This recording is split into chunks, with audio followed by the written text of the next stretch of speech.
قلعة ميديا قلعة ميديا نيوز قلعة ميديا نيوز قلعة ميديا نيوز bismillaahi raxmaani raxiim kulan wacan oo wanaagsan ku soo dhowaada daawadayaal warka galcad miidiya qodobadaad ku daawan doontaan waxaa ugu daroon ciidankii uu aasaasay farmaajo oo dagaal beeleed cusub loo adeegsanayay maleeshiyaad badan oo ka tirsan habargidir oo markaa isku aruursanayo sheekh shariif oo sheegay in 30 sano kadib dalka loo celin doonin nidaam keligii talisnimo ah ciidan aad u hubaysan oo ka tirsan Hirshabeelle oo dagaal kula wareegay goobihii canshuuraha maamulkaas uu ku lahaa balad weyn wadooyin badanna magaalada xirtay ciidamada gaarka ah ee Puntland oo howlgallo culus ka wada buuraleyda galgala ee gobolka Bari madaxweyne farmaajo kulamo ka wada dalka Itoobiya mowjado siyaasadeed oo ku soo fool leh dalka Soomaaliya abshir buqaari gudoomiye ku-xigeenka aqalka sare oo ka hadlay dacwadii xisbiga himilo qaran ay ka gudbiyeen xukuumadda iyo dibadbaxayaasha Ecuador oo afduubtay saraakiil boolis ah hagaag haddii aad nagu cusub tahay fadlan daawada subscribe channelkan si aad u hesho wax kasta oo aan channelkan soo gelino intii aad maqasheen oo faahfaahsan ku soo dhowaada daawadayaal قلعة ميديا قلعة ميديا نيوز قلعة ميديا نيوز قلعة ميديا نيوز ciidanka guutada 14 Oktoobar uu aasaasay madaxweynaha Soomaaliya Maxamed Cabdullaahi Farmaajo isla markaana lagu xasuusto nabadii iyo dib u heshiisiintii ay ka sameeyeen magaalada Marka ee xarunta gobolka Shabeellada Hoose ayaa hadda lagu halagelaya taariikh xun oo madow taasoo dhaawici karta guushii madaxweyne Farmaajo ka soo hooyay dagaaladii Marka ee qabaa'ilka salka ku hayay waran helaya sheegayin gudoomiyaha gobolka Shabeellada Hoose Ibraahim Aadan Najax gudoomiyaha degmada Marka Cabdullaahi Waafu ay ciidanka 14 Oktoobar u adeegsanayaan caburinta xariga iyo jirdilka dad gaar ah oo degan Marka kuwaas oo aan weli ka soo kaban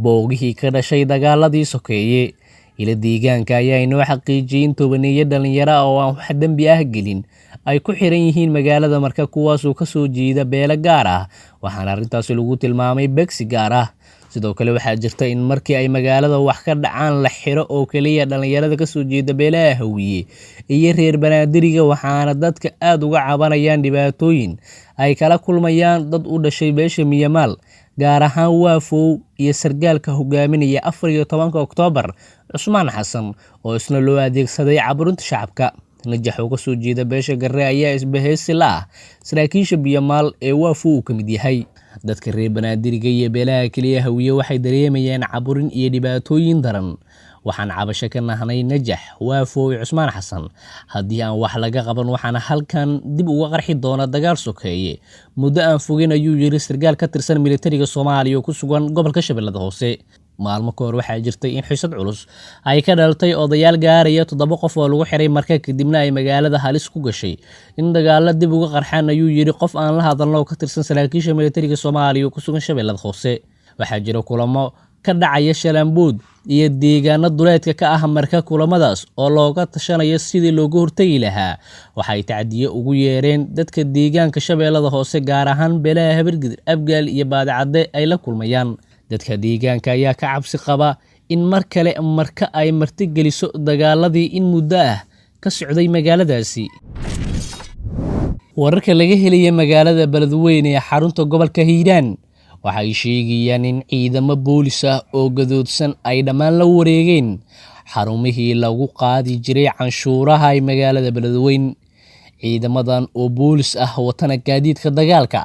ayaa la sheegay inay ka cabanayaan mushaar la'aan isla markaana dhawaan ay xirteen qaar ka mid ah wadooyin ku yaala magaalada Beledweyne gaar ahaan wadada aada dhinaca garoonka diyaaradaha dadku sugan Beledweyne oo aan la hadalnay ayaa inoo sheegay in ciidamada gadooday ay goobihii ay la wareegeen ay ka mid yihiin kastamka canshuuraha ay kala beer oo ah halka ugu weyn ay canshuurta ka soo gasho maamulka Hirshabeelle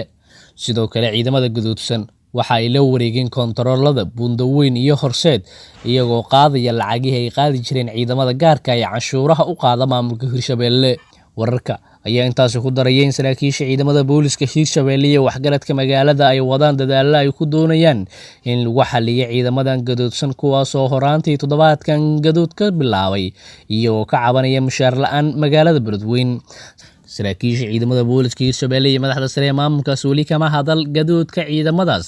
marka laga reebay saraakiil hoose oo ciidamada qaar isku dayay inay qanciyaan hase yeeshee taasi weli ma suurtagelin. Markaan aan fiirino Puntland, ciidamada Puntland gaar ahaan kuwa sida gaarka ah u tababaran ee loo yaqaan BSF ayaa waxay howlgallo qorsheysan ka fuliyeen deegaano u dhow buuraleyda Galgala ee gobolka Bari. Howlgalkan ay saraakiisha hogaaminayso waxay ku sheegeen inuu ahaa mid lagu baarayay miinooyin ay shabaab ku aaseen wadada u dhaxeysa deegaanada Balliqeyr iyo Galgala. Sargaal u hadlay ciidamada BSF ayaa sheegay in howlgalkaasi ay ku guuleysteen inay soo saaraan miinooyin dhowr ah oo shabaab ay doonayeen in dadka shacabka ah ku dhibaateeyaan sidoo hadalka u dhigay.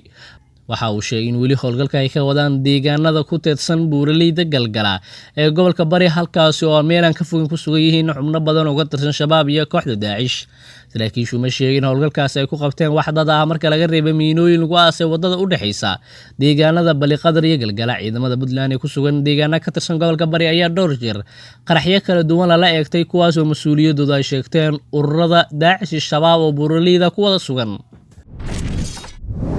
Mowjado siyaasadeed ayaa ku soo fool leh dalka Soomaaliya. Waxaa xilligan dalka uu wajahayaa siyaasado kala dan ahaa oo isbahaystay kuwa oo wada abaabul xoog leh iyadoo aan kala ra'yi lahayn. Magaalada Kismaayo oo ah xarunta ku meel gaarka ah ee Jubbaland waxay martigeliso ku sugan laba madaxweyne oo dalka soo hogaamiyay Xasan Sheekh iyo Shariif Sheekh Axmed. Madaxweynaha Puntland Siciid Dani, madaxweynaha martida loo yahay Axmed Madoobe iyo laba rugcada oo siyaasadda dib ugu soo laabtay Shariif Xasan oo ahaa madaxweynihii Koonfur Galbeed iyo Cabdikariin Xuseen Guuleed oo isna ahaa madaxweynihii Galmudug. Waxaa madasha ka marnayn hogaamiyaha xisbiga wadajir Cabdiraxmaan Cabdishakuur. ujeedka ugu weyn ee kulmisay mas'uuliyiintan ma ahan ka qaybgalka caleemasaarka madaxweynaha Jubbaland oo kaliya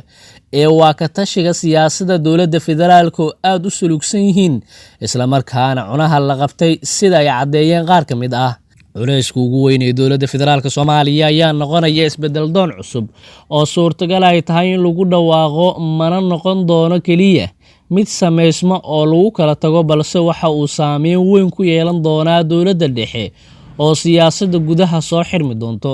Waxyaabaha muhiimadda gaarka leh waxaa ka mid ah in laga hortago muddo kororsi ay sameeyaan madaxda haatan talada dalka haysa taa oo wixii laga qaadan doono la isku waafaqayo ka hor madasha Kismaayo intiisan dhammaan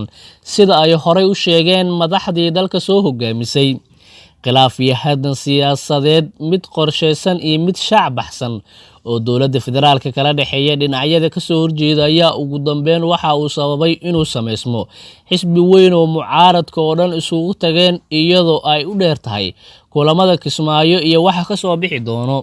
Waxyaabaha la filayo waxaa ka mid ah bayaan dheer oo ka soo bixi doona Kismaayo oo ku saabsan siyaasadda dowladda iyadoo beesha caalamka loo sheegi doono in dowladdan ay fashilmatay isla markaana ku guul dareysatay nabadgelyada dalka, siyaasadda arrimaha gudaha, ku xadgudubka dastuurka iyo dhamaystirka laantiisa dagaalka Al-Shabaab, qaabeynta doorashada 2021, xiriirka maamul goboleedyada, maareynta mashaariicda horumarineed, kor u qaadidda dakhliga dalka iyo cunaqabateynta shacabka. Fashilka siyaasadeed ee ugu weyn ayaa ku noqonaya dowladda dhexe markii madaxdii hore ee dalka madaxda maamul goboleedyada siyaasiyiin iyo xildhibaano saameyn weyn ku leh bulshada hal meel iskugu soo wada jeestaan. Dibka madaxda dowladda haysta ma ku xalismi doona haddii madaxweyne Farmaajo xilka ka qaadan ra'iisul wasaare Kheyre si siyaasadda dalka ay u noqoto mid degan oo furfuran balse wuxuu muhiimad gaar ah leh dowladda heshiis la gasho mucaaradka kana jawaabto eedeymaha waaweyn ee loo haysto kana tanaasuso dana gaar ah iyadoo ka baxsan qarannimada.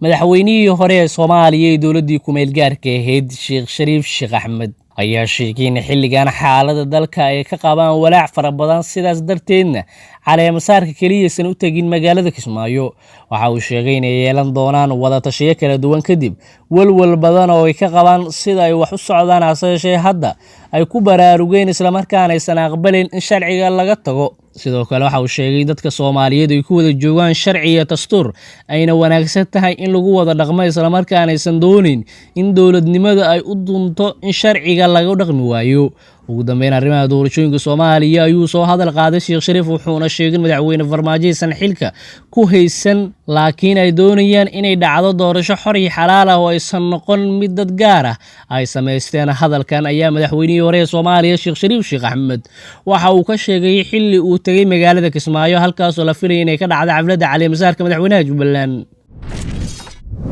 dibadbaxayaasha Ecuador ayaa afduubtay saraakiil boolis ah. dadka dibadbaxyada dhigaya ee dalka Ecuador ayaa afduubtay 8 askari oo ka tirsanaa ciidanka booliska kadib markii dadka mudaharaadaya dowladda ku qasbeen inay caasimadeeda ka guurto toddobaadkii la soo dhaafay. dadka asal ahaan u dhashay Ecuador ee dibadbaxa hogaaminaya ayaa xirxiray 7 nin iyo haweeney ka tirsan booliska waxayna geeyeen meel ay joogaan kumanaan dibadbaxyaal ah. dadku waxay dalbanayaan in dowladdu ay dhameyso tallaabooyin horseeda in dhaqaaluhu uu liico